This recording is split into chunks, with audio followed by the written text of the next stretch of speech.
請問雙方隊伍對於比賽規則有冇任何疑問？如果冇嘅話，比賽現在正式開始。首先，我哋有請正方主辯發言，你將會有4分鐘時間。準備好請向主席示意。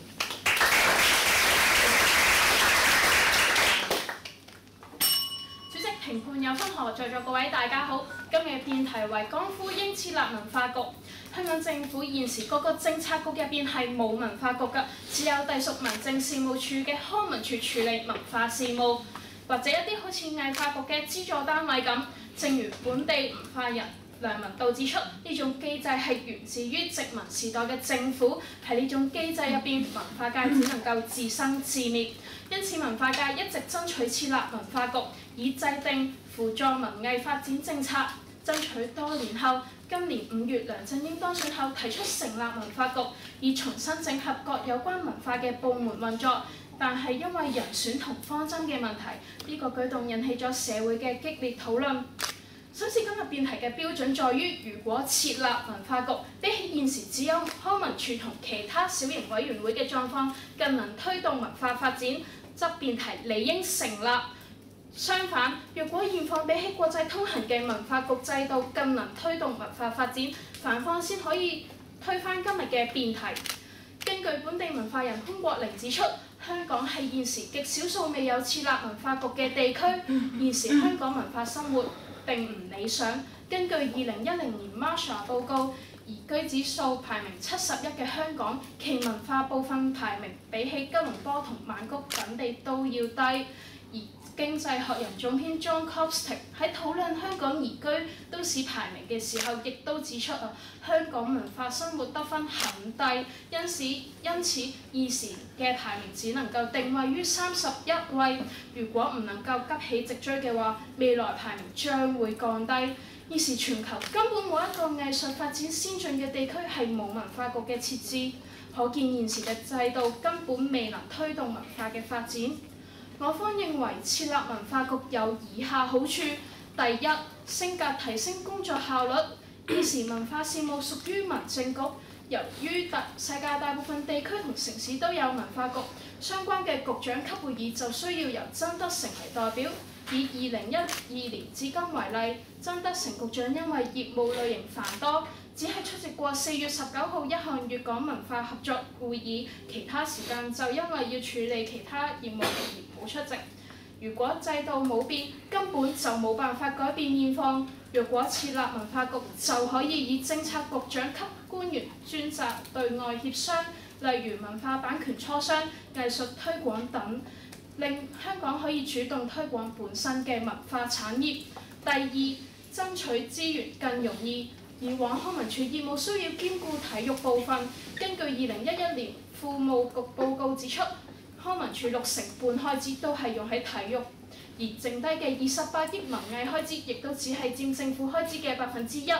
除開薪金同建築費用，真正供本地藝團申請嘅經常性資助只有藝發局嘅8000萬。官方5個藝術基金資助項目只有198項，杯水車薪啊！根據現時公務員事務局架構指出，處級同局級嘅規格唔同，政策局可以獨立作出諮詢同提交議案申請臨時撥款，但係處級就冇呢個權力。同時，獨立設局升格之後，局長就可以直接向特首交涉，爭取更加多資源投入文化藝術項目。由此可見，設立文化局係有佢嘅必要性同急切性。最後想問下有方同學，如果文化局係可有可無嘅話，點解世界上大部分國家同城市都設立文化局，而香港又點樣喺冇文化局嘅情況下改變現時文化嘅困局呢？多謝各位。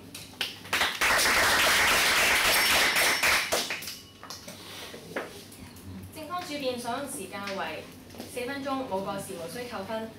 接住嚟有請反方主辯發言，你將會有4分鐘時間，準備好請向主席示意。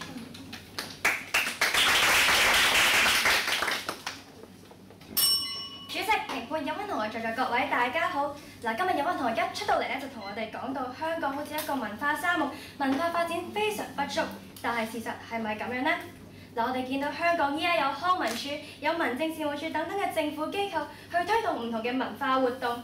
而家已經有相關嘅文化推廣活動，好似康文署1年1度主辦嘅粵劇日同埋話劇節，民政事務處贊助嘅青年學藝比賽等等。喺呢個情況之下，喺香港設立新嘅文化局係咪真係有其必要性呢？即使今日有關同學希望進一步去推動文化，設局係咪可行有效，又係咪唯一嘅方法呢？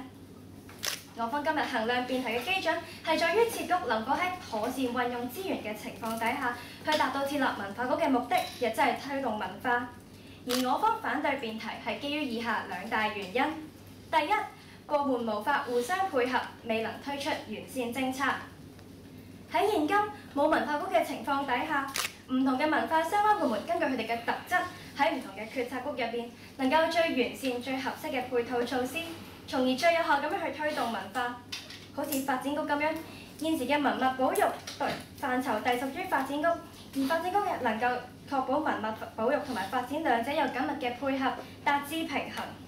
反觀今日增設文化局，根據立法會嘅文件，其實只不過係從民政事務局、商務及經濟發展局同埋發展局接掌西九文化區電影創意產業同埋文物保育嘅政策職能。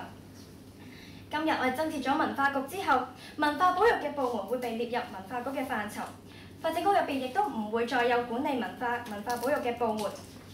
從此以後，未來發展局管理土地規劃嘅部門，難免會忽視咗文化保育嘅因素。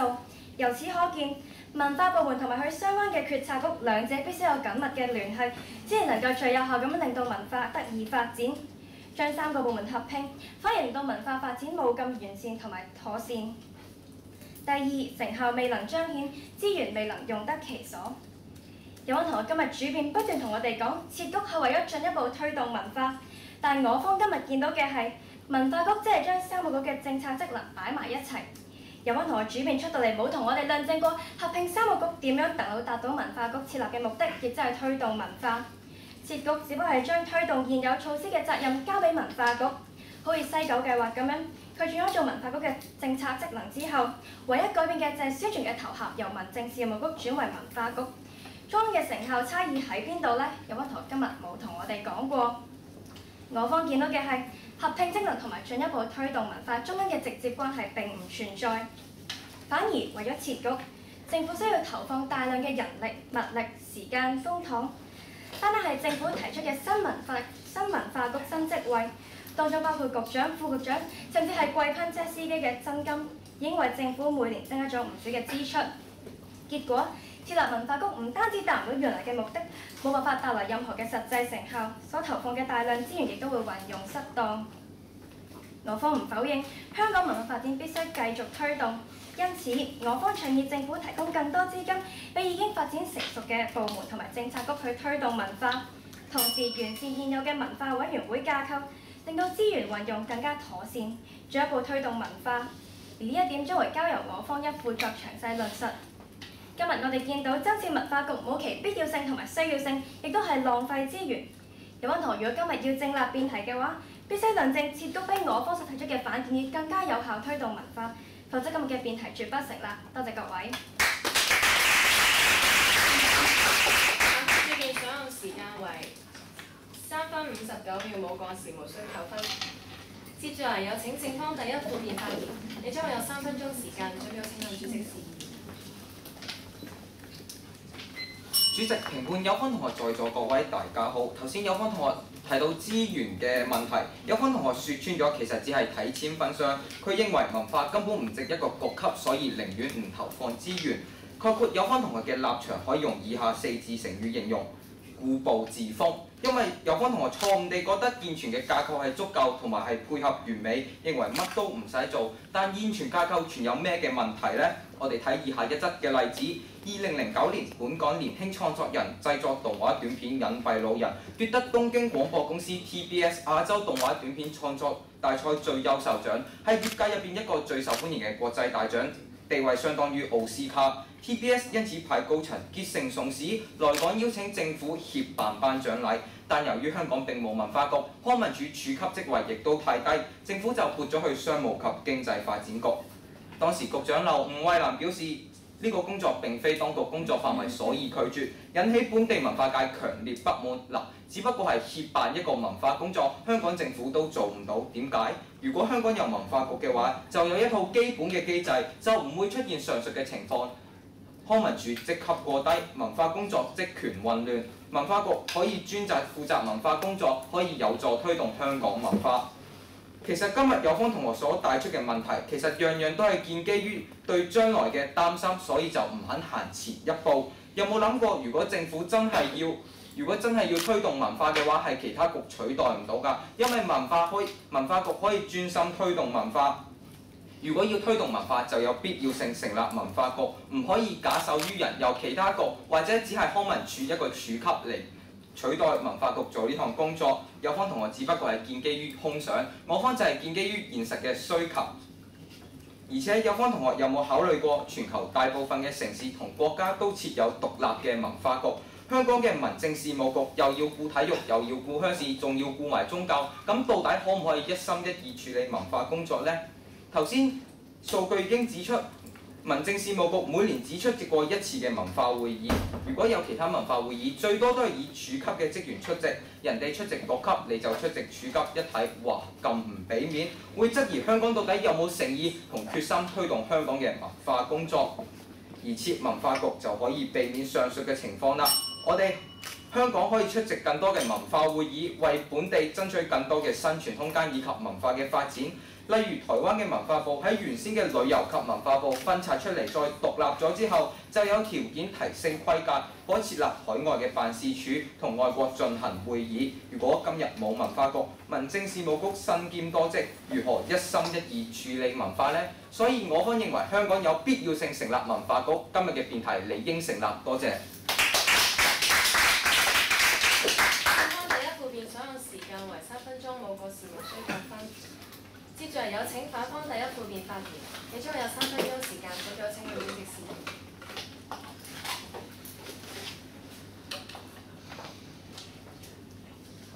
主席、評判、有分同埋在座各位大家好。其實聽完頭先正方嘅主辯同埋一副，其實唔難發現，原來今日有分同學同我哋講一個字就係面。今日有分同學同我哋講話，處長同埋局長一齊討論一件事上面嘅時候，一定唔會有成果。但今日有分同學嘅推論去咗邊度呢？今日有分同學同我哋講話，其他國家都有呢個文化局喎，但係今日有分同學根本就唔清楚呢一啲例子，你舉出嚟嘅例子究竟係嘅實際究竟係做緊啲乜嘢？有分同學今日同我哋講話台灣嘅例子，但其實我哋見到台灣佢嘅文化局只係管博物館、歷史檔案館同埋圖書館呢3大嘅類別，就好似今日香港嘅康文署一樣啫嘛。其實今日有方同學根本冇睇清楚資料，今日有方同學不停同我哋講話其他國家有，點解香港唔可以有？但係今日當有方同學就失去咗當中嘅必然性，其實好難。今日我方其實好難唔擔心呢個計劃㗎。今日有方同學同我哋講話，因為呢個局有咗一啲嘅基本機制，咁就可以做到好多有方同學所講嘅可能資源錯配等等嘅問題。但今日有方同學究竟有乜嘢嘅機制呢？有獎勵計劃，有國引導計劃，有交流計劃等等。今日有方同學未能夠同我哋講。今日有方同學一開始就同我哋講話，要推動文化，一定要成立呢個文化局。但係有方同學又未能同我哋講出當中嘅必然性，好難令我方今日唔擔心㗎喎。其實有方同學講穿咗，其實都係擔心呢一香港會變成一個文化沙漠啫。但其實我哋發現唔係㗎喎，香港呢一有藝術發展局去舉辦一啲嘅香港舞蹈節、香港藝術節同埋香港電影節等等，硬件方面亦都有文化博物館等等嘅博物館去配合。同時我哋見到當中唔同部門之間嘅調節同埋配合係有文化委員會呢一樣事情。今日有方同學未能夠發現到建立一個文化局絕對唔係發展嘅不二法門。今日有方同學認為，其實所有問題都係因為文化局唔存在而產生，而成立咗文化局之後，呢一啲嘅問題都會通通消失。今日有方同學講緊嘅係一個你理想中國度嘅文化局，根本呢一個文化局係唔需要用錢，唔需要用資源等等。今日我方比有方同學睇高一線嘅就係，我方今日係以一個負責任嘅政府嘅角度去照顧唔同嘅需要。我哋今日見到文化雖然係好重要，但係問題係根本我哋政府係有需要去到照顧其他嘅部門。但今日我方見到，如果將建局嘅資源放喺一啲結構上已經發展成熟嘅部門，就例如康文署、藝發局等等，呢啲嘅部門嘅職能將會更加彰顯得到，亦都能夠直接惠及到呢一班直接去推廣文化活動嘅部門。同埋現有亦都有一啲文化委員會，我相信如果加到唔同嘅藝術團體嘅委員落去呢一個文化委員會，將會能夠就文化政策等等向政府提出一個更好嘅意見，更加有代表性。綜觀以上各點，今日辯題理不成立。多謝各位。冇過時無需扣分。跟住有請正方第二副辯發言，你將會有3分鐘時間準備請向主席示意。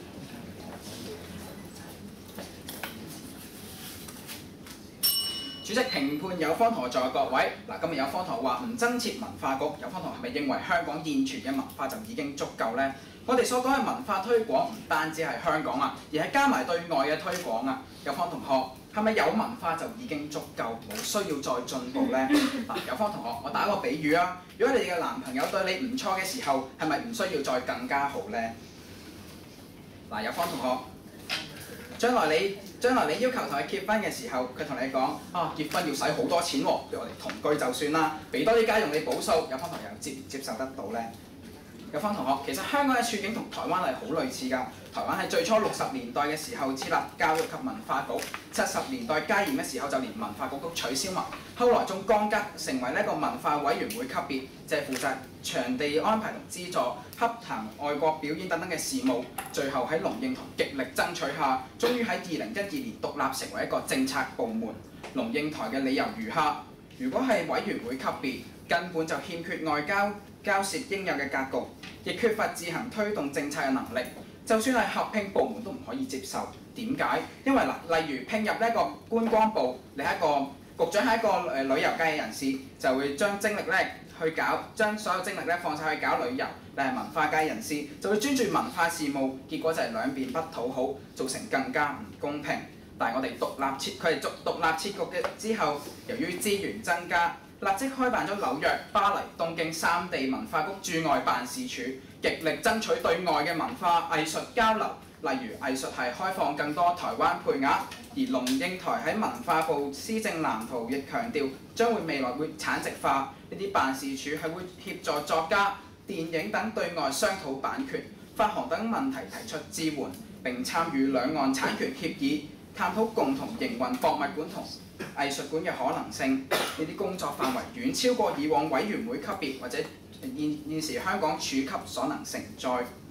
今日有方同學一出嚟就同你講話設立文化局要用好多錢，講穿咗即係有方同學即係睇錢份上，文化發展唔發展唔緊要啦，錢重要啲啊嘛。我方唔否認設立文化局係要用錢啊，但係咪要用錢嘅政策局都唔應該設立呢？定係有方同學認為錢可以凌駕文化嘅推廣呢？今日有方同學係咪講話可以用錢嚟買呢一個決策局嘅職權呢？按照有方同學嘅邏輯，教育局用好多錢，咁係咪應該不如將佢降級為處，俾多少少錢佢去補，俾多少少錢佢去搞，咁樣補數又係咪啱呢？有方同學，有邊個地區係冇文化局但係文化做得好嘅呢？有方同學，有文化局未必做到國際文化都會，但係冇文化局就一定打造唔到香港成為文化國際都會。喺最後送孟子嘅一句説話俾有方同學：不為也，非不能也。希望有方同學唔好再固步自封。多謝各位。冇過時無需扣分。接著有請反方第二副辯發言，你將會有3分鐘時間準備好請向嘅示意。主席、評判有方同學在座各位大家好，今日有方同學同我哋講錢，話我方以錢奮實。但今日其實我方最想做到嘅咩？係以最少嘅資源、最有效運用資源嘅情況之下，達到文化局嘅最終目的，就係推廣文化。今日有方同學有理冇理，覺得設立文化局，香港所有文化問題就可以解決。有方同學覺得只要一個地方有文化局，等於有文化。今日有方同學嘅邏輯原來係咁簡單。但今日其實有方同學有3個不，冇睇清楚實況，冇不切實際，亦都冇對症下藥。今日我哋見到有方同學睇唔清楚嘅係咩啊？今日有方同學一直將香港嘅文化局同外地嘅文化局比較，但其實香港嘅文化局同外地嘅文化局係有本質上嘅分別。外地嘅文化局係將圖書館啊、管理電影啊，所有關於文化嘅嘢都擺落文化局度處理。但今日我方所提倡嘅香港文化局係將三個其他本身隸屬其他決策局嘅部門合併落去文化局度。今日有方同學一邊同我哋講話合併部門唔可以做到文化局嘅目的，一邊又同我哋講話應該香港要有文化局，但係有方同學你完全冇同我哋講過文化局應該要有啲乜嘢細節上。咁有方同學我唔明白你哋嘅邏輯究竟喺邊度？我哋見到其他地方嘅文化局同我方所講嘅香港文化局係有本質上嘅分別。今日有方同學你不切實際，同我哋天馬行空提出一個文化局嘅方案，冇計劃，冇內容，冇細節。今日我方應該點樣同你衡量呢個文化局呢？今日我方再講清楚，我哋所講嘅文化就係佢嘅職能，就係將民政事務局嘅文化同埋西九龍西九文化區嘅功能嘅工作擺入去文化局，又將商務及經濟發展局嘅電影同埋創意產業，再將發展局嘅文化局保育嘅工作擺入去文化局。今日香港嘅文化局正就係講緊合併部門。咁今日有方同學一邊反對合併部門，一邊支持增加文化局。今日有方同學根本冇睇清楚資料，未清楚香港文化局係一件咩嘅一回事。今日最後有方同學冇對症下藥。今日有方同學想推廣文化啊嘛，係啊，我方就係同你講緊推廣文化。今日有方同學只係將3個完全唔關事嘅部門擺埋一齊，就話俾我聽佢會組織好。今日其實有方同學你將3個部門合併埋一齊之後，冇實質加入任何推廣文化嘅元素。我哋見到呢3個部門只係做翻之前喺隸屬決策局嘅時候做緊嘅事，冇任何增加，亦都就係合併。今日有方同學我哋見到佢冇咗佢本身隸屬決策局嘅時候有嘅特質。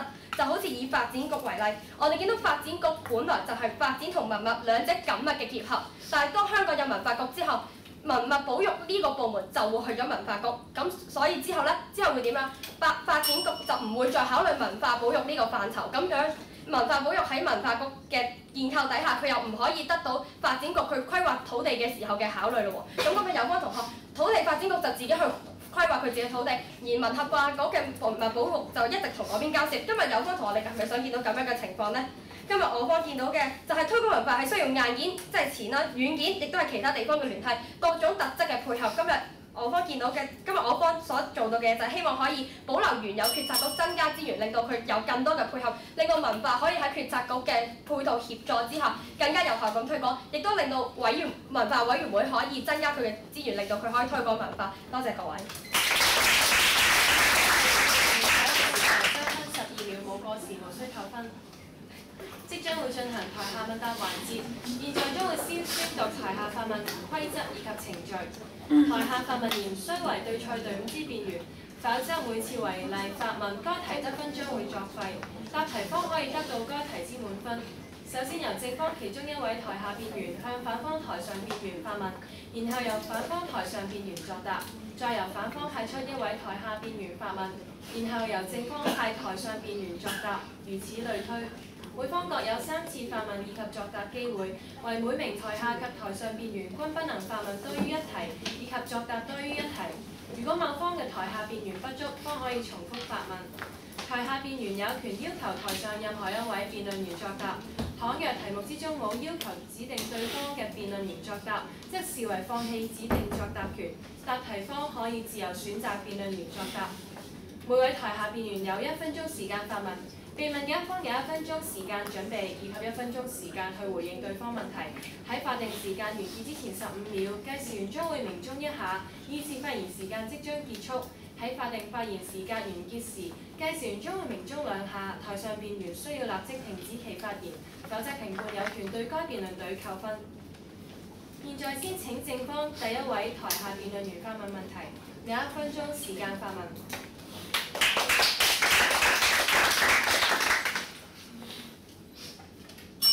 主席、評判有方同學在座各位大家好啊！今日主辯咧就同我哋講，我哋有康文署就得啦。第二一副又話咧，我哋咧要局咧只不過係要面，二副又直情就話我哋係3個局合併。其實我哋文化局係為咗要制定一個文化目標，有一個文化藍圖，讓香港嘅文化繼續提升。咁其實按照有方同學邏輯，唔需要文化局，只需要低一級嘅康文署，咁就已經可以做得更加好同埋慳資源添。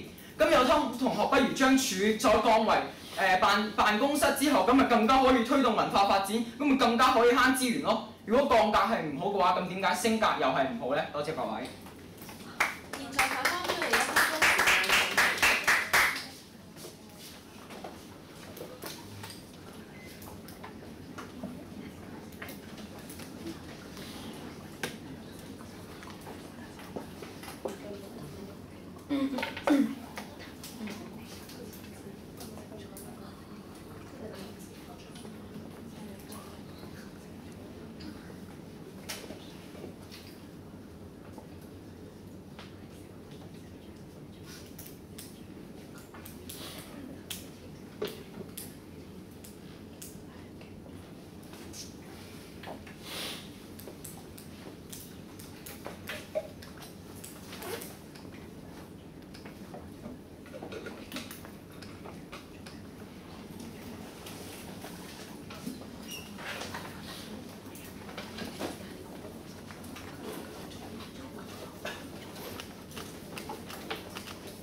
已夠，現在有請范方派出其中一位台上辯論員回答問題，你會有1分鐘嘅時間。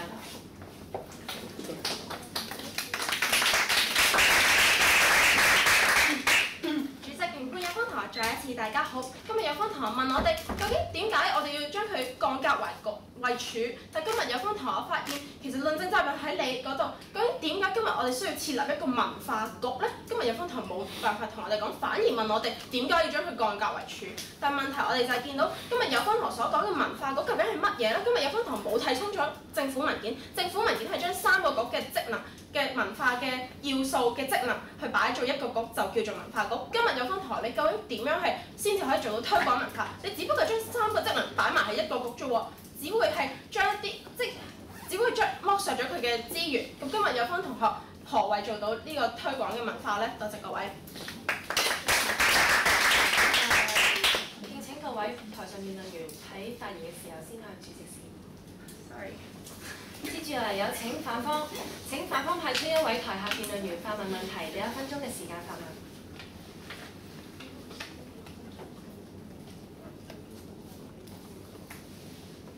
主席、評判有方同學在座各位大家好。嗱，剛才有方主辯咧，第2個論點同我方講話咧，今日設立文化局咧會令到爭取資源更容易，因為佢話康文署現時撥俾文化界嘅資助好少，所以要透過增設文化局去爭取資源。嗱，其實大家唔難發現呢個邏輯非常之有趣。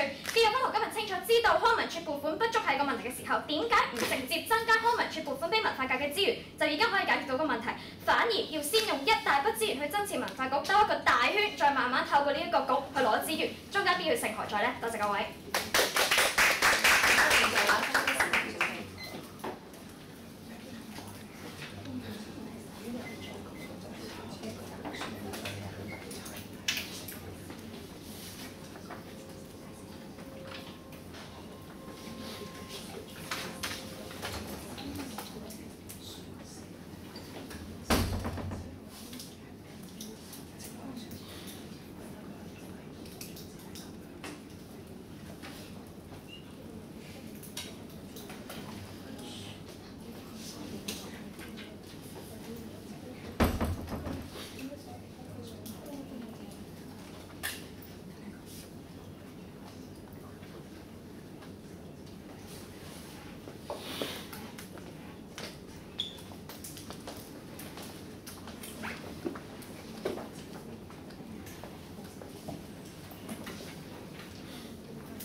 時間已夠，現在請正方派出一位台上辯員回答問題，你1分鐘嘅時間。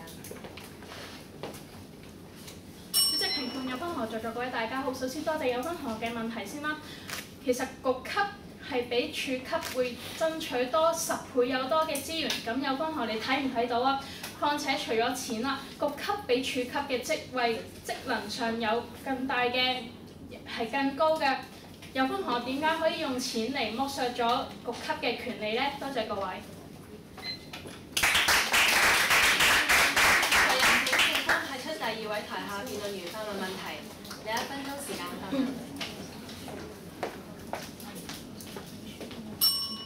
回應有方同學義父對於文化局嘅批評，我有一個疑問。有方同學講到文化局係將康文署嘅文化事務、西九委員會嘅發展、商務發展局嘅電影發展同埋文化保育一齊推行，係有問題嘅。但係我就唔明白點解啦。康文事務、西九發展、香港電影、文化保育一齊推行，相互相成，更加全面、更加有系統咁樣去推廣香港文化，可以令世界更加清楚香港嘅文化全面係咩？究竟係啲咩？咁樣點解有方同學話文化局集4方面嘅文化於一身，集體推動係浪費資源？唔通有方同學咁多位辯員一齊喺度討論係浪費資源，需要逐個自己去諗，自己去決策策劃，咁樣先係更有效嘅發展咩？多謝各位。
時間已夠，現在有請反方派出一位台上辯員回答問題，俾1分鐘嘅時間。多謝有方同學嘅提問。今日我方唔明白嘅就係有方同學話俾我聽4個部門、3個部門擺埋一齊就可以相輔相成。究竟當中推論喺邊度？咁電影同土地保育點樣可以相輔相成？我方唔明白，請有方同學同我推論。但係我方睇到嘅就係要一個針對佢嘅需要、針對佢嘅配套嘅決策局去協助佢嘅推行。今日我哋見到例如發展局咁啦，咁佢土地發展同埋文物保育可以相輔相成咁樣去協助、互相協助嘅時候，今日有方就係都要抽文物保育出嚟，然後要獨立發展喎。咁以後文物保育佢咪缺乏咗土地規劃嘅配合咯？佢每次想去保育呢笪地嘅時候，佢就要去同發展局溝通，然後呢個根本係一個費時失事，又冇辦法去針對文物保育政策嘅可行性喎。今日有方同學點解要再幫佢哋？本身佢哋可以好和平咁樣互相配合，點解要喺中間加多條橋梁，又唔可以潤令俾我聽佢哋當中嘅問題呢？多謝大家。接住嚟有請反方派出一位台下辯員發問問題，有1分鐘時間發問。主席、評判有方同學在座各位大家好啊！咁相信大家都知道咧，現今文化得以發展啊，係非常之依賴各個政策局佢嘅獨特性同埋佢嘅關係。就算例如電影業係好需要商務提供到俾佢哋嘅商機等等。咁我想問有方同學喺增設文化局之後，文化保育問題我要去揾發展局，咁點解要兜個咁大嘅圈，使咁多嘅公帑要去透過文化局而唔去直接去同佢哋去溝通，獲得佢哋需要嘅資助同埋配套呢？多謝各位。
準備時間已夠，現在請正方派出一位台上辯員回答問題，你1分鐘嘅時間。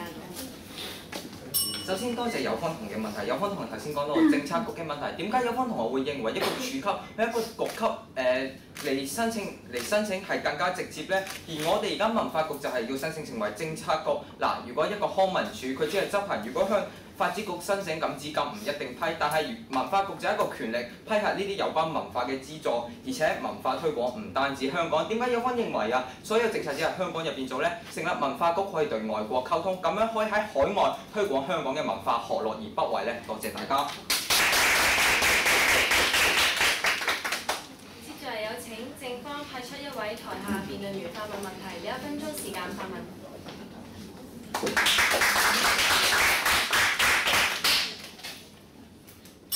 永翻頭先有方主辯對文化局嘅批評啦，咁我有一個問題啦。既然有方同學認為香港可以喺一個冇文化局底下嘅情況底下，可以進一步發展文化，咁我想問有方同學，可唔可以舉出一個地方佢係一個國際文化都會，而當地係並無設立文化局嘅呢？多謝各位。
研究。現在有請反方派出一位台上辯員回答問題，有1分鐘時間。主席、評判、有溫同學在座各位大家好。有溫同學今日攞外國嘅文化局同香港嘅文化局比較，究竟呢個比較平台喺邊度呢？我哋見到佢哋無論喺職能範圍上都唔相同嘅時候，請問有溫同學今日同我哋論證佢哋點樣能夠比較呢？再者，今日有溫同學講到我方咧，除咗唔設立文化局之外咧，我哋咩都唔會做噶啦。但係事實係咪咁樣呢？我方今日倡議嘅係設立文化委員會，並因為文化委員會能夠提供呢啲文化建議俾政府，而我哋見到往年嘅例子，政府係接納咗文化委員會90%嘅意見，可見文化委員會係有效推動文化嘅時候，點解我哋今日仲要設立文化局呢？多謝各位。接住嚟有請反方派出一位台下辯員發問問題，有1分鐘時間發問。主席、評判在座各位，有方同學今日嘅邏輯出現咗好大嘅問題。有方義父同我哋講，只要香港設有文化局，香港就會變成國際文化都市。好啦，當中係冇推理，更無論述呢一個咁天馬行空嘅概念。試問呢一個立論基礎何在呢？有請正方結辯回答。多謝各位。正方現在有1分鐘時間準備。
準備時間已夠，現在有請正方派出一位台上辯員回答問題，你有1分鐘時間。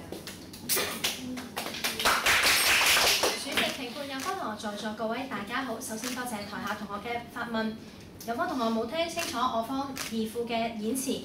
有方同學有文化局未必可以令到香港成為國際文化都會，但係唔設立文化局就一定唔可以將香港打造成文化之都。咁請問有方同學係咪認為有文化委員會嘅意見就足夠推動到香港嘅文化呢？多謝各位。台下問答環節完畢，接下來將會進入自由辯論環節。現在先宣布規則。自由辯論發言必須喺兩隊之間交替進行。首先由正方1名辯員發言，然後由反方1名辯員發言，雙方輪流直至時間用完為止。各隊耗時累積計算，一方發言結束坐低即開始計算另一方嘅用時。每方均有2分半鐘發言時間。喺總時限以內，各隊嘅隊員發言次數同埋用時不限。如果一方時間已經用完，另一方可以放棄發言，亦都可以輪流發言，直至時間用完為止。放棄發言時間唔會影響計分。當一方嘅隊伍已經用完佢嘅發言時間，主席唔會告知另一方隊伍所剩餘嘅時間。喺法定時間完結之前1分鐘，計時員將會鳴鐘1下，以示發言時間即將結束。喺法定時間終止嘅時候，計時員將會連續按鐘2下。示意辯論員需要立即停止發言，如果唔停止發言，主席將會立即終止其發言。首先請正方開始發言。有方同學，依家大部分文化發展先進嘅地區都設立文化局，點解香港唔可以設置？有方同學，你論證俾我聽，點解今日外國有呢啲嘅文化局，而今日香港就要有文化局？但係有方同學，我哋見到香港正就需要一個文化局嚟推動文化。有方同學，你係咪認為任由香港文化沙漠嘅情況惡化落去就係一件好事？咁啊，有方同學又唔聽我哋嘅演辭啊，因為我哋有提出一個反建議，就係將呢啲資源擺喺一啲結構已經成熟嘅地方啊嘛。點解我哋唔將呢筆資源直接擺喺嗰度，而要轉轉接咁樣經過呢個文化局咧？嗱，有方同學有方同學，你係咪認為只要錢就可以買嚟處級同局級嘅權力嘅分別咧？你要知道局級可以對外開會，但係處級並冇呢個職能。錢係咪可以買到呢樣嘢？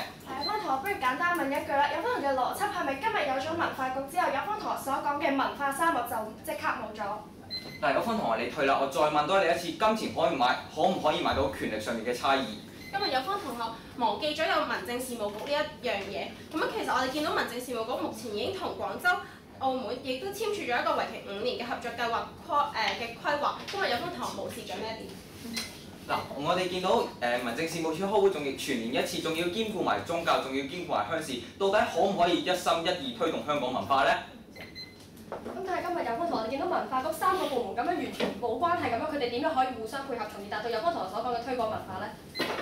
嗱，有方同學呢3個部門有方同學所講啊，3個部門就算冇關係啊，佢嘅合作性都一定好過而家分咗唔同嘅局去搞唔同嘅文化。有方同學。有方同學話一定好，不如有方同學論證俾我哋聽啦。有方同學係咪認為啲職權散收收咁分佈喺唔同嘅局咁就係好咧？有方同學唔同嘅職權同埋唔同嘅發展局，佢哋就係有當中嘅關聯性，可以提供一個完善嘅針對性嘅配套俾佢哋。今日有方同學將呢啲有針對性嘅配套全部攞晒，就係將嗰啲有文化呢個素質嘅嘢擺埋一齊，係咪代表對佢哋好咧？好啦，講穿咗有方同學嘅針對性係咩咧？分晒喺唔同嘅局度，搞啲有啲可能同文化並不相干嘅嘢。咁而家我哋睇到例子啦，香港連一個頒獎典禮都做唔到嘅時，點解職權分散？如果一個文化局就唔會避免上述呢啲咁可悲嘅情況出現。有方同學，你今日唔能夠話俾我哋知，因為有文化局收嘅問題就解決。有方同學今日從來冇論證過俾我哋聽，點解今日增設咗文化局之後，所有有關外國啊文化局呢啲就會同我哋交流？有方同學請論證俾我哋聽。嗱，我哋點解咧？因為處級唔可以同外國去開會，而局級可以。參考翻台灣嘅例子，佢設海外辦事處可以同海外做交流，但係香港一個康文署或者民政局要兼顧咁多嘢，根本做唔到呢樣嘢。有方同學，你同我哋講處唔可以同外國交流，但係我哋今日正係見到民政事務處能夠同外國嘅其他組織交流嘅時候，有咩問題？有方同學嗰個係民政事務局嚟啊！嗱，有方同學，我問你一個問題，康文署好唔好？有方同學，你今日係咪覺得只要有一個文化嘅計劃推咗出嚟，呢一個就係文化局嘅責任？當民政事務處做到同樣嘅職能嘅時候，今日文化局就係咪變咗唔必須咧？有方同學你退啦，我再問多你一次，康文署做得好唔好？今日康文署究竟做得好唔好，唔係討論範圍之外，我哋見到嘅係根本我哋分拆咗呢啲部分出嚟嘅時候擺埋一齊，係咪代表好？嗱，有方同學依然認為權力分散係一件好事，咁而我方見到嘅係權力集中嚟處理一件事就係好事。點解咧？啲權力散收處理嗰啲與文化並不相干嘅事，點解有方同學依然認為好事？有方同學，我再問你一次，康文署做得好唔好？咁我想問你，文物保育同埋電影發展點樣合作？嗱，有方同學依然唔敢答我哋嘅問題，文物發展同電影事務有咩相關？兩樣難道全部都唔係文化嘅嘢咩？只要文化事務嘅嘢，香港點解唔可以雙管齊下？點解唔可以一齊管理呢啲嘢？今日有方同學，我想問你，有發展局去配合一個土地規劃，配合文物保育發展，同埋你所講嘅一啲電影同埋土地保育，邊個配合得好啲？有方同學唔敢答康文署做得好唔好，係因為佢驚講咗唔好就要改革做文化局。有方同學，今日事實根本就唔係咁樣，根本由頭到尾有方同學冇論證過俾我聽，點解文化局今日係必須？有方同學主辯同我哋講話文化局係可有可無嘅，但請問有方同學，請問文化局喺可有可無嘅情況底下，有方同學論證俾我聽文化局嘅必要性喺邊度？有方同學可有可無係想你哋反方論證俾我哋正方聽。今日有方同學同我哋講話民政事務處好唔好，但係好唔好究竟係點樣嚟定咧？你冇一個咁樣嘅標準，我好難答你喎。今日有方同學我見到嘅係你增設文化局之後並唔能夠推廣文化，只不過將3樣唔同嘅職能擺埋一齊，佢仲會喪失咗原有嘅資源。今日有方同學究竟必要性喺邊？嗱，更正翻有方同學謬誤係民政事務局。點解民政事務局唔好？因為佢將精力全部分散晒去，例如宗教，例如係鄉事。嗱，有方同學點解將啲所有嘢合併，集中處理文化就係唔好咧？有頭問題，你合併嘅3個部門，佢中間嘅關聯都唔喺度嘅時候，佢點樣好咧？在各位大家好，嗱，今日有方同學咧講嚟講去，即係對內，即係只係講香港自己本地嘅文化。有方同學，我哋俾你睇高一線啦。我哋講嘅並唔單止係對內嘅文化，而係對外。我哋呢個成立咗文化局之後，我哋可以局級與外國其他部門去做一個商討。嗱，有方同學咧就同我哋講話呢個文化委員，我多謝各位。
時間結束，現在先請反方結辯發言，你將會有4分鐘時間，準備好請向主席致意。主席、評判、有分同學在座各位，嗱，今日有分同學咧出到嚟同我哋講話推廣文化就係最重要，但係綜觀成場，有分同學根本淨係睇表面嘅工作。有分同學今日錯乜咧？第一錯，有分同學咧同我哋講咧，因為人哋嘅外地有文化局，所以今日香港點能夠冇文化局？嗱，呢一個嘅句子聽落嚟好似好有道理，但有分同學中間嘅推論咧，中間嘅邏輯喺邊度咧？有分同學從來冇答過㗎。有分同學今日咧就係執住呢一個數據話俾我哋知香港嘅文化指數好低，又話俾我哋知香港今日冇文化局，所以咧就冇文化啦。但係中間嘅推論過程我都講到侵啦，但係有分同學冇回應過。第二錯，有分同學今日太理想化啦。有分同學今日出到嚟咧，就將個氣氛渲染到今日係文化已經去到一個自生自滅嘅地步啦。但係問題係今日係咪有文化局就等於有文化嘅發展呢？今日我哋係咪見到話，當一個文化局出嚟成立咗嘅時候，外地嘅文化局就會同我哋交流？即係咪話今日冇文化局，外地就唔會交流呢？有分同學又係冇論證過。有分同學嘅邏輯咧就係要將文化嘅有關嘅因素擺埋一齊，咁樣咪叫整齊咯。就好似文具啊，就應該擺落文具嘅櫃度；食物就要擺落食物嘅櫃度。嗱，但係今日事情並非好似咁樣咁簡單。今日我哋要睇嘅係究竟文化同埋呢3個部門需要嘅係乜嘢？唔能夠話俾我哋知，今日將3個部門因為佢係文化，所以就擺埋一齊。第三錯，有分同學咧就覺得文化有文化局咧就會有外地嘅交流。嗱，有分同學又係呢一句啦，論證去咗邊呢？有分同學一出到嚟咧就同我哋講話有文化局，人哋嘅國家咪會嚟咯。呢件事咧好似好理所當然，但有分同學又冇話到俾我哋知，中間嘅論證過程去咗邊呢？有分同學麻煩你哋結辯嘅出嚟嘅時間同我哋論證清楚。好，有分同學咧最大嘅問題就係話唔到俾我哋知今日文化局增設嘅必要性。今日咧我哋唔係乜嘢都唔做嘅，而係有分同學你冇聽到我哋嘅反建議。我哋嘅反建議講緊嘅係希望能夠喺有限嘅資源裏邊作一個最能夠推廣文化嘅一個活動。點解我哋咁講？因為今日唔係好似有分同學咁理想化，講到話資源呢啲嘢係要有就有。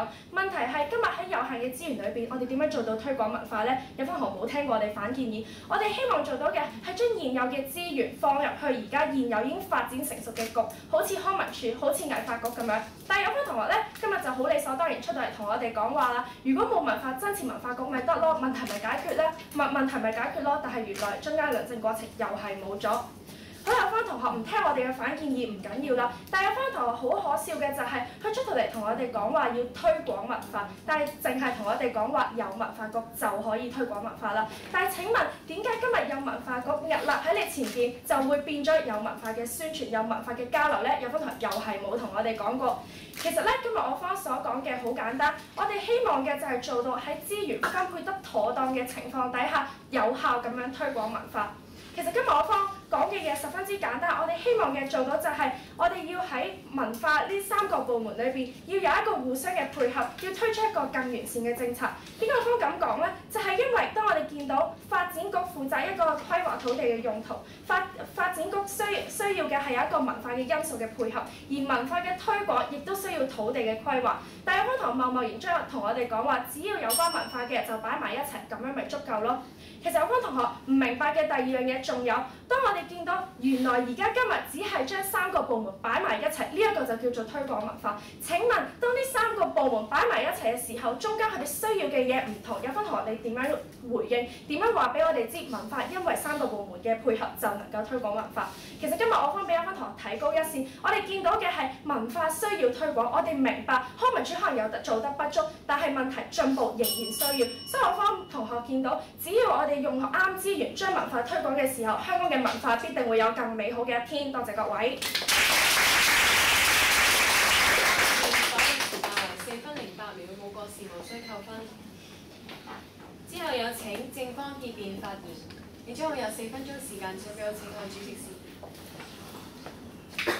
主席、評判、有方同學在座各位大家好。今日有方同學承認咗香港嘅文化並唔足夠，冇錯，香港一直以嚟都被稱為文化沙漠。就好似香港著名作家劉以鬯2009年喺樹仁大學發表嘅講座入邊提到，文化沙漠並唔係因為香港人冇文化，亦都唔係因為香港人唔重視文化，而係香港嘅環境就好似沙漠。沙漠冇水，政府唔放水，大家都揾唔到食；而沙漠亦都冇農夫，冇人會幫你遮風擋雨，所以植物係要靠自身嘅生命力捱落去。依家香港嘅情況亦都一樣，一直奉行住小政府大市場嘅政策，對於藝術嘅支持極少，各種形式嘅文化藝術都要喺冇乜支持嘅情況下，依靠自身嘅力量苦苦掙扎，要喺生存同埋商業化之間取得平衡。更加遑論要跳出香港進入國際舞台。今日有方同學質疑設立文化局嘅必要性，但係梁文道、潘國玲呢班嘅文化界人士一直都提倡我哋要設立文化局。我方承認設立文化局未必可以一步登天，將香港變成亞洲嘅巴黎，但係呢個至少係一個開始，亦都冇任何嘅政治體制可以保證上任嘅人係有能者。但最少體制上面將文化事務升格為政策局，文化政策先至唔使再喺民政局嘅旗下，要同體育運動爭，可以有屬於自己嘅工作優先次序。正如一直推動台灣設立獨立文化部嘅龍應台所講，唔可以因為怕文化局政治化就唔搞文化局，因為漠視文化就係終極嘅思想控制。唔肯設立文化局，代表住政府覺得文化事務唔重要，唔需要同經濟、房屋、衛生事務劃同等級。咁已經清晰咁表明咗香港政府嘅立場。你就算再撥幾多錢俾其他嘅部門舉辦文化活動，單係唔設立文化局呢個訊息，已經係俾香港人、俾外國人睇到香港唔重視文化事務，因為連個專責政策部門都唔肯設立。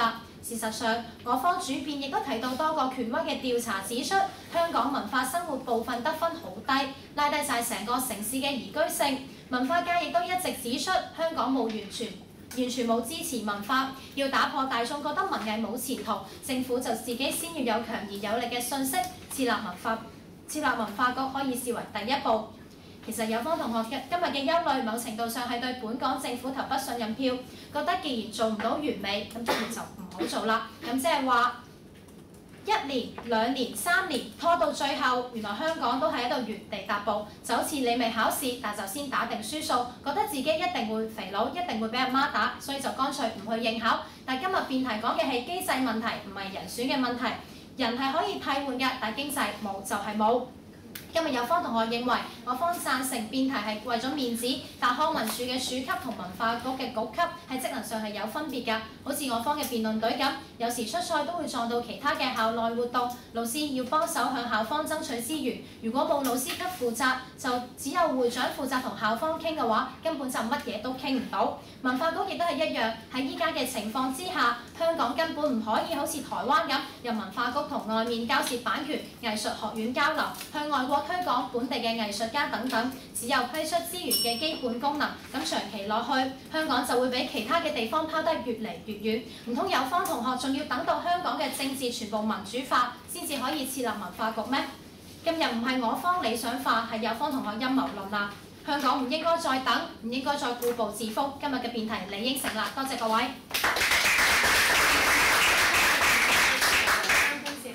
冇過時無需扣分。宣佈今日嘅賽果之前，等我哋先請幾位評判俾我哋少少嘅意見。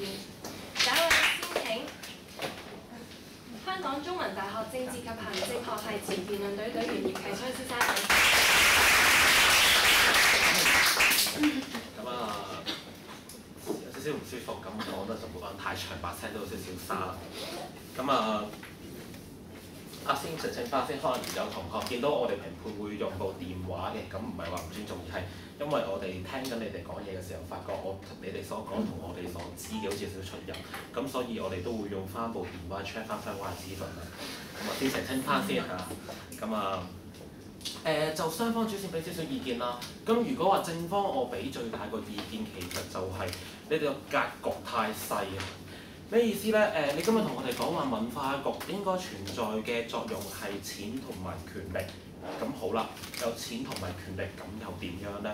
其實就係有錢有權力，最緊要嘅就係幫香港文化喺國際推廣。然後你呢邊其實就欠缺好多嘅例子，你用嘅可能就係用咗一次一個一啲協辦唔能夠協辦一啲嘅頒獎典禮。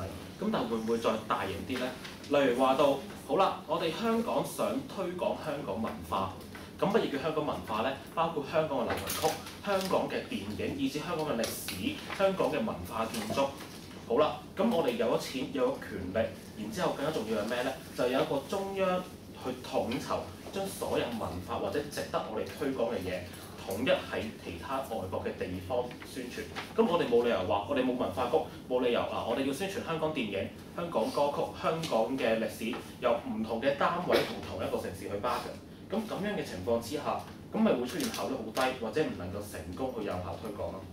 而你哋所欠缺嘅就係、咁究竟我哋有錢有權力，好似反方所講，將三樣嘢擺埋一齊，咁點解就會有效率咗呢？其實你哋又欠缺咗去講成立咗之後喺國際嗰個影響係點樣？你哋就係停留咗喺話喺香港個層次，唔能夠再進而講啲係一個文化局喺國際個影響力，呢個係你哋欠缺嘅嘢。咁另一個我會俾嘅評語，你哋就係例子不足。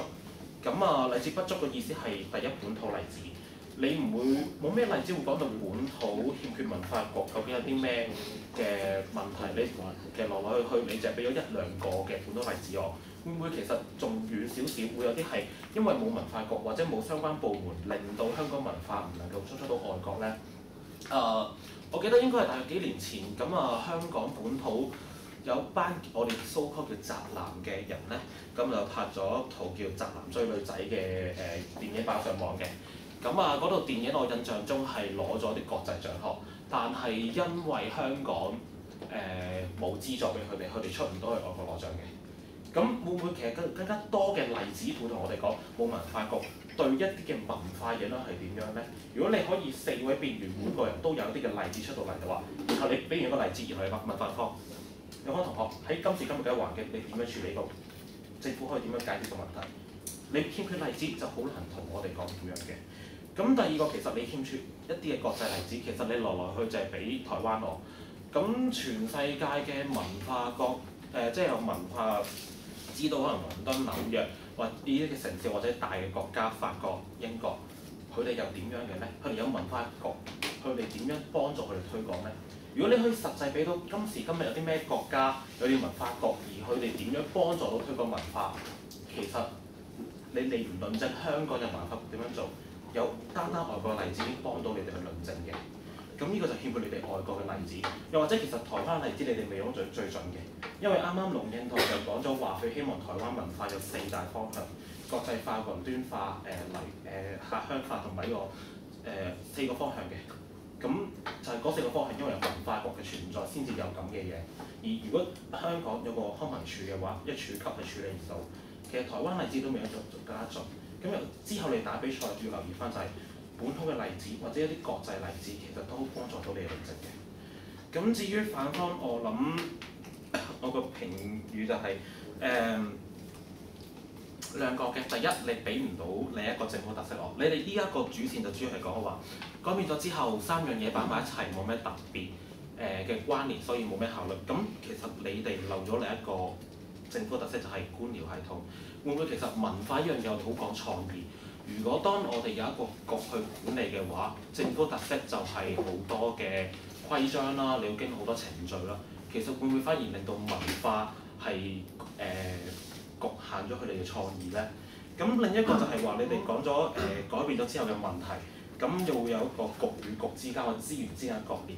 咁你會唔會有啲實際嘅例子俾到我呢？例如話，我哋今時今日我哋要去處理一個土地用途。其實我哋可能打去運輸署，我哋要打去運輸署，打去環保署，甚至打去唔同嘅可能水務署，唔同嘅署都解決唔到呢個問題。咁會唔會其實如果你成立咗文化局之後，其實都有相關嘅例子呢？如果你用到今時今日香港政府嘅問題，係去講你成立咗文化局嘅弊處，其實會更加幫助到你推論嘅。咁到最後一個共通嘅評語就係、香港作為一個城市，其實我幾期待你哋講一啲城市嘅例子，例如話倫敦、巴黎、紐約都係一啲文化之都，咁佢哋嘅文化推廣又係點樣嘅話？因為香港始終唔係一個國家，你哋用國家去同我哋講，始終有少少唔係最適合嘅例子。如果係有城市嘅例子會更加好嘅。咁啊，其他評語會交俾另外兩位評判啦。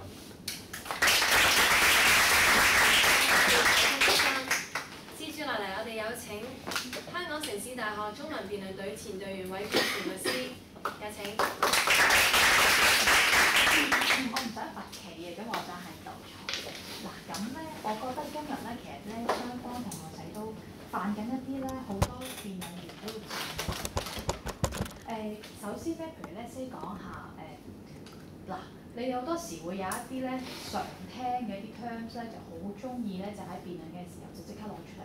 你會以為咧，其實你以為你一講評判就明白你嘅意思，但係其實你嗰個 term 咧係咪用得正確，或者係我哋諗緊嘅嘢係咪你諗緊嘅嘢咧？好視乎你點樣解讀呢啲 terms。Just like 咧，好似你講文化沙漠，當反主一出嚟想講文化沙漠嘅時候，你想講你個説法係講緊話有方同學咧講到香港係文化沙漠，你講嗰個嘅解釋係咪就同正方結辯解釋嗰個文化沙漠係一樣咧？呢個第一，第二就係其實正方主辯寫出嚟都冇講過文化沙漠呢一樣嘢喺香港點樣存在法。我呢個感覺完全係你讀緊稿嘅，冇加一啲即係冇諗過或者冇聽過對面佢講。咁跟住所知道後面再聽多啲咧，你唔係嘅。咁但係有時呢啲咧搣得就搣咯，即係人哋真係冇講嗰啲咧，就盡量要避免。咁好啦，跟住咧今日咧其實場比賽，我覺得大家咧係好雜嘅去討論嘅時候。正方你去講話應該增設一個文化局，咁好啦。你哋嗰個嘅增設嗰個嘅文化局，將來即係當你有咗個局啦，做緊嘅嘢係咪就等於反方所講嗰3合1嗰樣嘢咧？我初聽嘅時候咧，我唔理解，即係我唔感覺到你哋講緊係純粹係3合1嘅。你哋講得好闊㗎嘛？你主辯出嚟，你話俾我知你要推廣成個香港嗰個嘅文化，即係可能係撇咗一啲以前殖民地時代留落嚟嘅一啲問題咁樣。你講緊嘅係呢一樣嘢嘅時候，我個感受就係你唔係淨係想去講3合1，可能咧嗰個嘅第一步 priority 就係先做咗嗰3樣嘢先。咁但係將來嚟講咧，係一個獨立嘅香港一個地方去推廣個文化，本土自己個文化㗎嘛。咁咧講下咧，嗱你哋就成日話反方退，其實我覺得退嗰個係你哋都冇喺呢個位置去解釋翻俾人聽，你心裏面想增設嗰個文化局真係做乜嘢？當你唔答佢，一路話即係喺呢個位置上，你避咗唔去應佢，話俾佢知你心目中個係點嘅時候，咪好似反方所講，一路就越收越窄，就收成得翻嗰3樣嘢，做電影、做西九同埋做嗰個文化保育咁樣。咁好啦。我就算真係呢3樣嘢行先咁樣，你覺得成立咗一個局，呢3樣嘢都總有解決咗嘅一日㗎嘛？我做好咗西九之後，係咪個文化局應該消失咧？即係其實呢樣嘢係正方係應該要答嘅。你哋好簡單重申翻，你嗰個心目中個文化局同外國邊一啲地方嘅文化局係相似嘅。嗱，你哋講咗好多次台灣。咁究竟台灣嗰一種係咪就係完完全全你想喺香港出現嗰一種咧？定係話你其實心目中仲有一啲外國其他地方嘅文化局？你講咗好多㗎嘛？你話咧，你要將香港打造成一個嘅國際文化嘅都市。咁好啦，我哋咪睇下你哋口中嗰啲其他嘅國際文化都市做緊啲乜嘢？佢嗰個文化局嘅職能係去到點咯？嗱，你哋講下越收越窄，收到成做乜嘢咧？就淨係去開會咯。就係因為要有一個局長級嘅人去開會，但係咪淨係開會咁簡單咧？其實你要嘅文化局，你唔係淨係要開會㗎嘛。嗱，which is我覺得呢個反方冇打㗎，你哋冇打㗎。你聽到佢講淨係去開會，你哋打嘅方向就淨係打係3合1，3樣嘢點樣做，不斷問。但係調翻轉，你都冇盡一個反方應有嘅責任去打一啲你哋覺得佢打得唔好、打得唔啱嘅嘢，去增加你贏嘅機會嘅。即係呢一個，雖然我鬧緊正方嘅時候，其實反方你都要記住呢個係你嘅責任，唔係純粹就問你呢個點解，你個推論係點解，你個邏輯係咁樣，你都要講佢唔啱，你先攞到分㗎嘛。你拆解咗佢，咪頂多咪大家一齊死晒，拆晒所有嘢咁。但係真正要評判比分，你都要諗下點比法。咁好啦。當正方你去講你係要一個局級嘅人出去開會，咁開完會點咧？嗱，你哋有個好大嘅問題咧，你去講個局級嗰個人開會係好啲，好在邊度咧？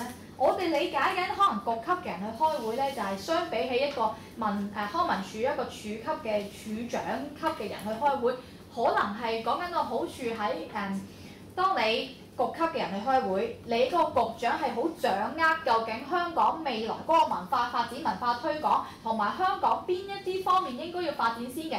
當你拿住知道呢啲 concept 嘅時候，你出到去開會，你除咗可以喺一個嘅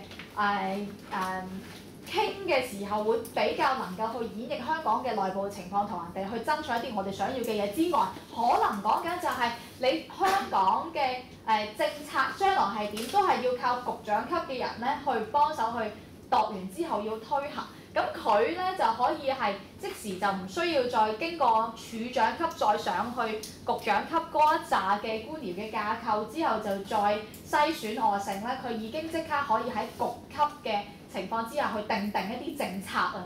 即係呢個係其中一個，我覺得係除咗即係比起一個處長去開會，即係純粹開會咁簡單可以做到嘅嘢。咁我覺得例如呢啲嘢係可以去講嘅。如果你唔講嘅時候，就好似今日咁樣，純粹就話嗰啲總之開會咯。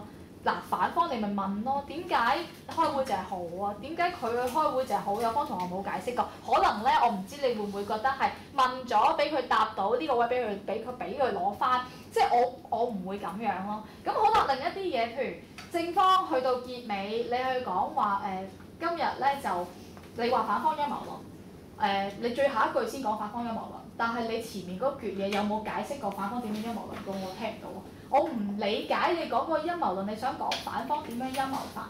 咁有時咧，我知咧啲説話可能係即係幾隻字加幾隻字一個句式就會好好聽，咁但係如果係幫唔到手會即係我就唔中意扣分嘅，咁但係咧我會係打埋落去你整體嗰個嘅組織啊或者係個詞風上面咯。咁我會建議大家係即係諗清楚咯。咁好啦。再講就正方咧話要設嗰啲海外辦事處啊，咁我就其實我企入反方嘅角度係啦，你咪問佢咯，佢設立海外辦事處，咁而家係咪康文署做唔到啊？即係咪即係民政局又做唔到啊？如果係佢哋都可以喺外國開一個咁嘅 stream 嘅辦事處，其實呢個唔需要係正方口中嗰個文化局先做得到嘅喎。問題就係正方開得好窄，反方唔問。然之後就大家喺一啲好，我覺得比較低層次啲 basic 嘅嘢上面，大家喺度角力，就變相打得唔夠深啊！咁好咧，再講咧，即係正方咧，俾我聽個全場咧就有一個例子咁多，就係嗰陣時要搞嗰個今日嘅電影嘅頒獎禮做唔到咁樣。咁我做反方我都會，我覺得應該問翻佢就係、喂你。點解當陣時搞唔到啊？佢哋都講咗一個辯員，佢花時間講咗嘅，又話係發展局最後話唔係佢哋嘅職能範圍裡面搞，所以就搞唔到。咁點解又唔係佢嘅職權範圍咧？即係解可以問嘅，即係如果你感覺到佢哋樣嘢冇 pad 過嘅就唔識答嘅時候，呢個係一個策略咯。你調翻轉地去問佢，令佢更加答唔到嘅。which 係好過好似今日咁樣，咁咧好啦，咁講反方條線其實我覺得係簡單嘅，即係你純粹就係講話幾嚿嘢夾埋一齊，又使咗錢，又唔知一定得唔得咁樣。呢個位咧，我當你係攞到分嘅。點解你攞到分咧？因為正方調翻轉都冇問你咯，即係冇問點解3合1加埋就仲就唔會好咗咧咁樣。同埋咧有一個我覺得係反方幾大嘅謬誤嚟嘅，你去講一個政府部門，即係你哋講話嗰個文物保育，跟住抽佢出嚟做，以後規劃署啊嗰啲就唔使理嗰啲。你忘記一樣嘢，即係雖然我睇到，我覺得而家政府做嘢好多時啲部門就係咁，即係所謂嘅推卸責任啦，或者係淨係做自己平時做開嘅嘢，唔中意做多咗嘢。咁但係咧，其實喺嗰個嘅 principle 上面咧，佢哋係有責任去睇埋㗎，即係當佢哋做一啲嘅規劃嘅時候，其實佢都有責任去睇其他幾樣嘢。就算啊嗰個文物啊，唔係喺佢嗰個區域或者佢規劃嘅範圍裡面，即係唔係佢嘅監管底下，其實佢都有責任去同其他政府部門去相互配合。呢個係講緊可能而家喺個實行上面未做得好，唔係佢個 principle 上面佢冇呢樣嘢。咁即係 therefore 呢個調翻轉啦，咪即係正方你又冇問啫咁樣啦。咁咧再去講就係講咗好多，即係嗱去到講到好多時，反方又問正方話關於嗰啲保育嗰啲問題啊，收咗出嚟嘅時候其他人唔理啊，即係等等嘅嘢嘅時候，我聽到咧，即係去到正方咧，去到台下嘅時候。特別有同學仔就講咗話，將西九電影保育嗰啲嘢夾埋一齊相輔相成咪得咯。嗱，相輔相成呢個 term 咧，又係一個喺辯論場上面經常性啲人就攞嚟答問題嘅 term 嚟嘅。但係我調翻轉，我又諗下你點相輔相成法？其實你講完相輔相成呢幾個字，唔等於你答咗對方問題嘅，你都要答下點樣做得到相輔相成，先至呢樣嘢先 work out 到。所以就係。我好希望咧，啲同學仔係可以唔好成日用一啲好慣常用嘅 terms，講咗就算。你講完呢個 term，你一定要解釋，人哋先至會信得到你嗰啲所有嘅成效究竟係咪彰顯啊嗰類嘢。否則的話咧就流於一啲口舌上面之爭，唔喺個內容上面攞到分嘅。好啦，我最後一樣嘢，我好想提出嚟講，就係嗰個文化委員會。我想問下，究竟個文化委員會係 under 邊度啊？有冇人可以答我？獨立諮詢組織，佢嘅 combination 係咩人啊？其實係政府委任嘅人，有古物古蹟辦委員會啦，有APA 即係演藝學院啦，有藝術發展局，仲有兩個嚟自政府嘅當然委員。係好。咁幾耐開次會啊？幾耐開次會？佢冇講佢幾耐，即係佢個 website 冇講啦。咁但係佢會提供一年大約開幾次會啊？但係我知道佢會，即係佢03年有提供過諮詢嘅文件俾政府，咁建議政府做啲乜嘢文化嘅政策啦。咁政府有90%都 approve 咗。好。咁個90% approve 係咩嚟嘅？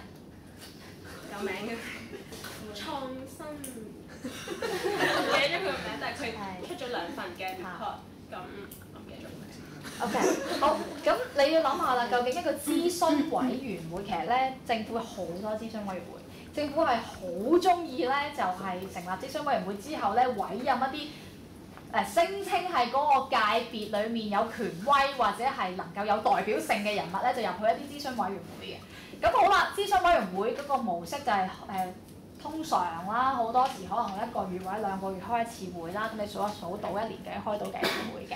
咁開完會之後，可能咧就有秘書處嘅，秘書處就做翻啲 report 啦，就做翻啲文件，1年嚟交，可能1、2年交一份，或者1個任期之後交一份俾政府。咁跟住政府做咩咧？等埋邊咯，真係㗎，等埋邊咯。咁就係睇下究竟可唔可以掟到去邊一個處，或者掟得到去邊個局嗰度可以推行咯。掟唔到咪等埋邊先咯。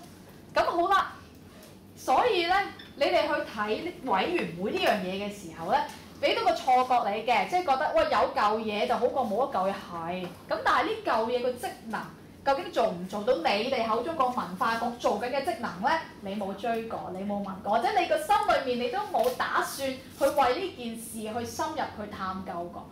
一般咧，其實咧一啲咁嘅委員會咧，佢哋咧，因為係個諮詢嘅架構組織，講完就算嘅，基本上係唔使負責嘅。你喺裏面就噏乜都得嘅。咁你講完之後嗰啲嘢咧，推唔推行咧？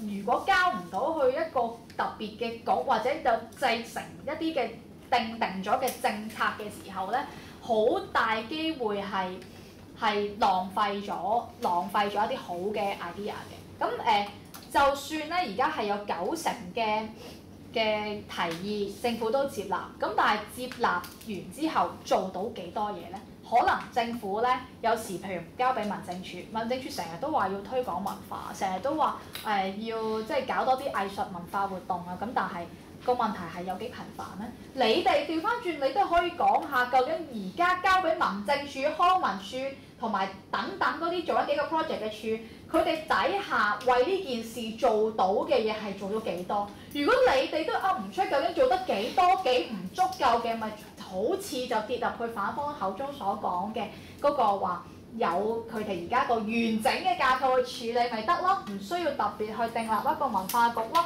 呢個咧都係你哋嘅責任嚟嘅，即係你哋去講要增設一嚿新嘅嘢，就好似反方講，使咗錢，咁使咗錢你都要使得用得其所啦 ，OK？ 咁你要去定，即係佢要建立一個用得其所呢個詞語用得到咧，你都要去講俾其他人聽，而家啲錢究竟用得幾唔能夠用得其所，點樣將呢嚿原本放咗落去呢啲地方嘅錢抽翻出嚟，加埋喺一個獨立嘅地方可以做得更加之好，呢個係我會覺得呢條辯題上面你要揾贏嘅其中一個要素咯。咁調翻轉反方咧就我見到你哋係用呢個文化委員會咧用得覺得係幾強嘅，咁就小心咯。即係調翻轉，我覺得一定要小心。如果係正方調翻轉話俾你知，其實呢嚿嘢係廢廢地嘅，咁變相就你哋嗰個擋箭牌咧就唔夠勁㗎啦。咁就呢個係個 concept 或者你個知識上面必須要足夠，你要有定一個心理準備。如果唔係去到正方真係咁樣嘅時候，你就唔知點算㗎啦。咁就呢個要又係好小心嘅嘢咯。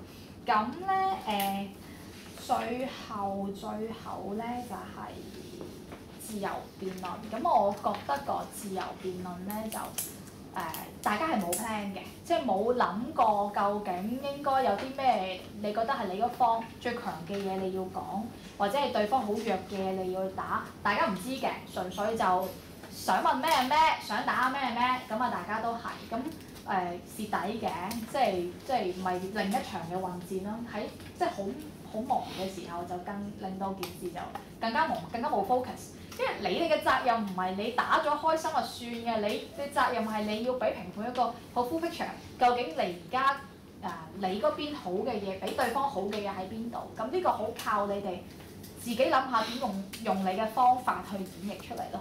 咁我希望大家就繼續努力啦。咁樣就多謝你哋。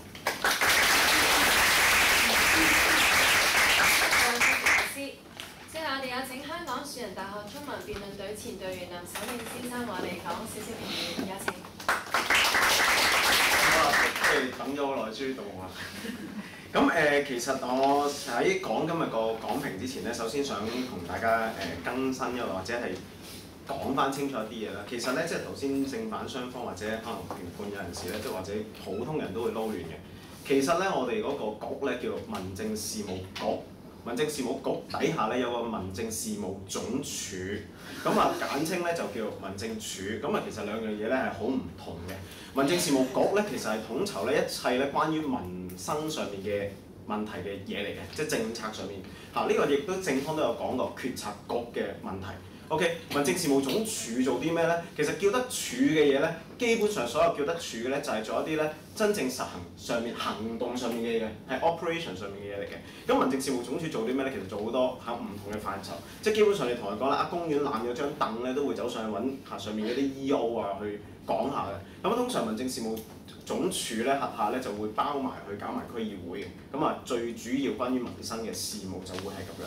咁希望大家即係知道多啲咧，即係點解頭先人哋問你啊嗰樣嘢，即係你哋又搞唔清楚嗰啲康文署啊啲乜嘢咧？即係今日咧睇完成場比賽咧，基本上嚟講咧，我係失望嘅。失望嘅地方係乜嘢咧？今日正方同學咧冇好把握咧佢最優勢嘅地方。嗱，最優勢嘅地方係啲乜嘢咧？其實你打開睇任何一個文化人，佢都會同你講一樣嘢。今日正如頭先嗰位評判咁講，反方成日攞住個文化委員會去做擋箭牌，諗一個問題啫。文化委員會入面，頭先佢哋講出嗰啲組成部分啊，淨係諗一樣啫，有冇業界人士咧？係冇嘅，其實。即係咩叫業界人士？真係做文化嗰啲人啊！即係你懶理佢真係做個陶瓷啊，咩行為藝術家等等，係一個都冇。所有嘅人咧，基本上都係 under 政府嘅體系入面。咁呢樣嘢同個業界所要嘅訴求會相差幾遠咧？俾出嚟嘅政策嘅建議會有幾好咧？唔知道。但係更重要嘅一樣嘢係乜嘢咧？今日呢一個嘅個嗰個康文署啊，康樂及文化事務署嚇呢一個做行為，即係去做嗰個真正 action 嗰個署咧，其實佢係 under 一個叫咩啊？民政事務局。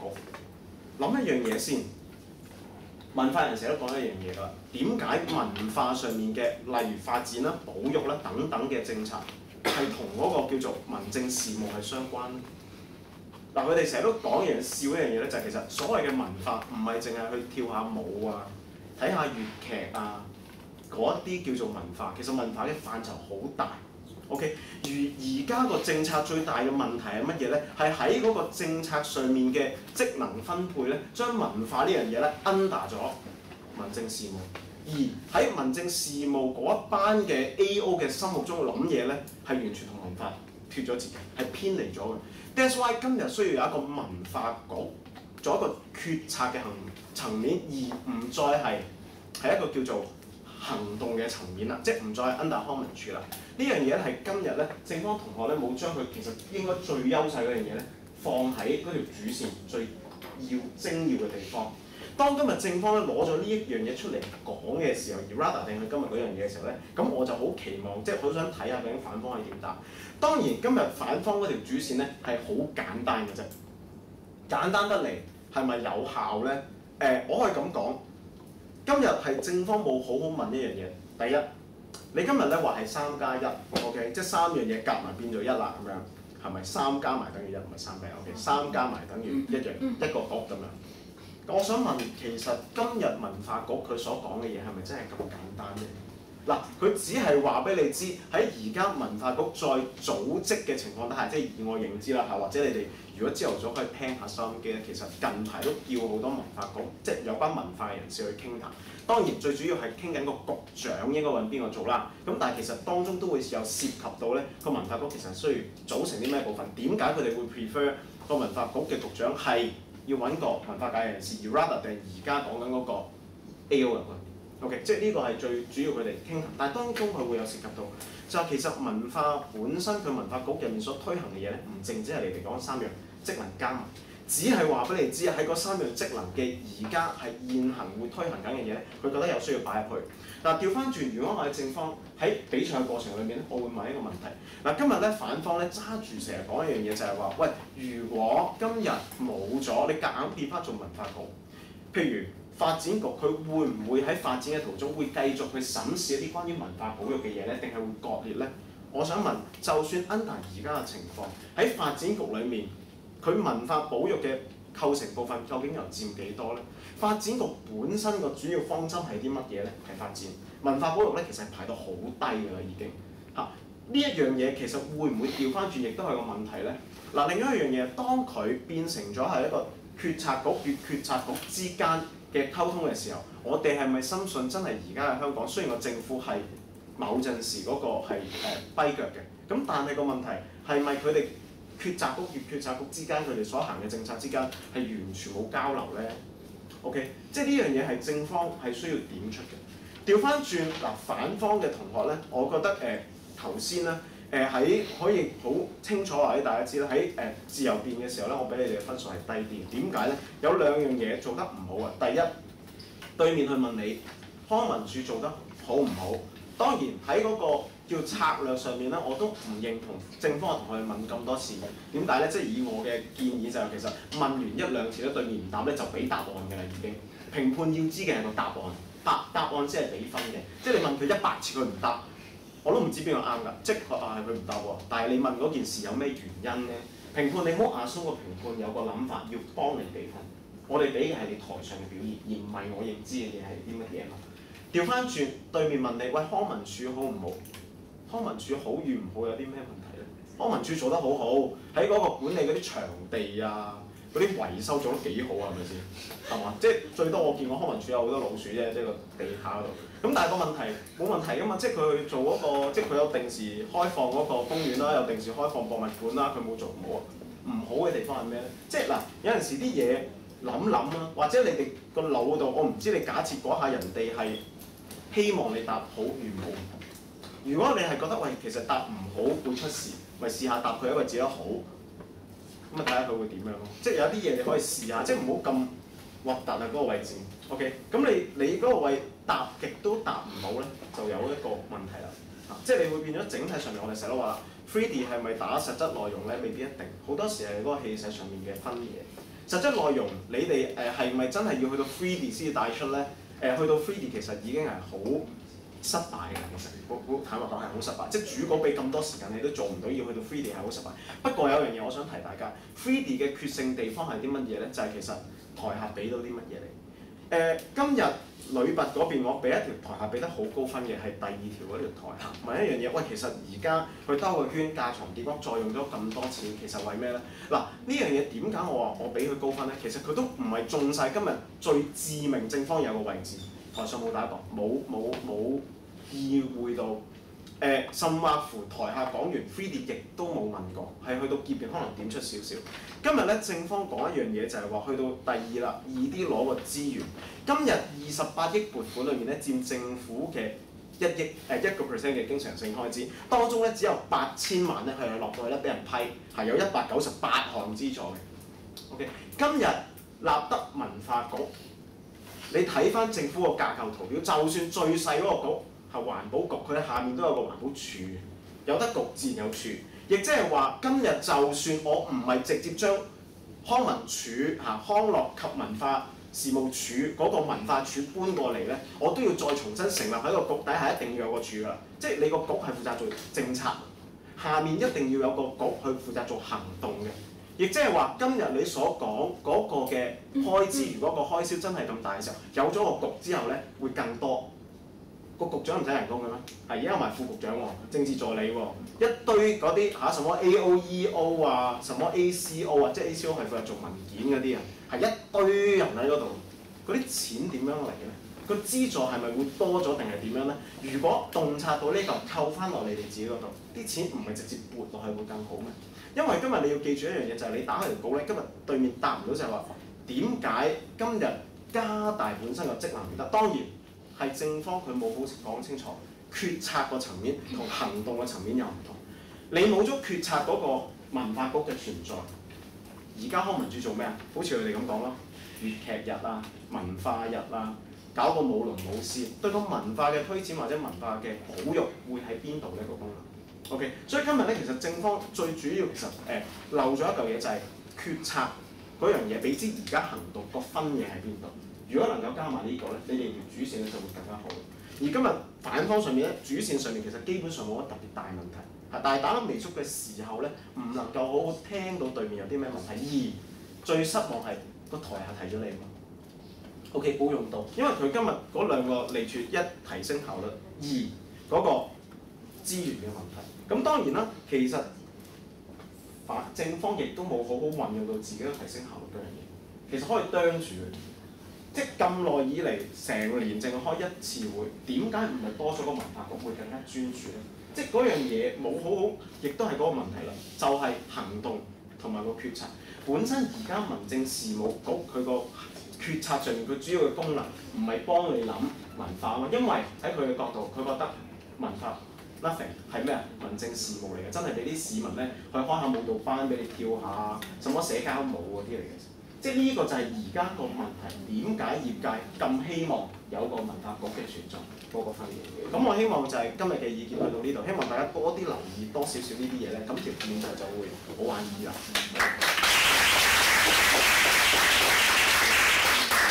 多謝林守明先生。喺宣佈比賽結果之前，我哋先會宣佈今場比賽嘅最佳辯論員。今日嘅最佳辯論員為反方結辯羅海彤同學。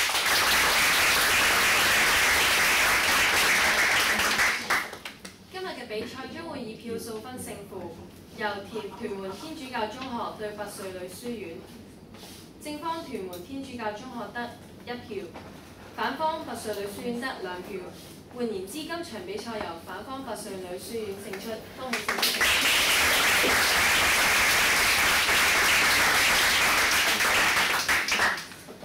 下場將會為總決賽，比賽時間為比賽日子為7月2號季軍學校將會對辯論學會香港，而冠軍學校將會對順德聯誼總會梁球區中學。